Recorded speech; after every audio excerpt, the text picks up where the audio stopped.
Hello guys, আমরা আজকে চলে গেছিলাম একটা শ্রাদ্ধ বাড়ি। তো এরই সম্পর্কে আমার ঠাম্মি তুমি যেখানেই থেকো না খুব ভালো থেকো। তো আমরা গিয়েই খেতে বসে পড়েছিলাম। গিয়েই দিয়েছিল থালা, জলের বোতল, লেবু, তারপরে দিয়েছিল ঘি আর লাল শাক, তারপরে দিয়ে দিয়েছিল শুক্তোটা জাস্ট অসাম দিতে হয়েছিল।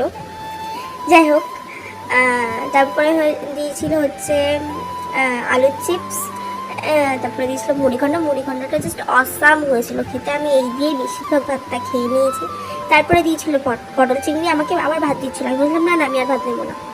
তারপরে দিয়েছিল পটল চিংড়ি, তারপরে দিয়েছিল এটা কাতলা মাছের কালিয়া হয়তো। যে মাছটা জাস্ট অসাম ছিল, দেখো কি সুন্দর তেল। আমার যে তেল মাছ খেতে এত ভালো লাগে তোমাদেরকে কি বলবো। তারপরে দিয়েছিল চাটনি, তারপরে দিয়েছিল পাঁপড়, আর সব থেকে কথা হলো আমি একটাও আজকে খাবার নষ্ট করিনি। তারপরে দিয়েছিল রসগোল্লা লেডিকেন, আমি দুটোই খাই না। তারপরে দিয়েছিল আইসক্রিম দিয়ে টাটা করতে করতে বাড়ি চলে এসেছি। কেমন লাগলো আমার ব্লগটা কমেন্টে জানি।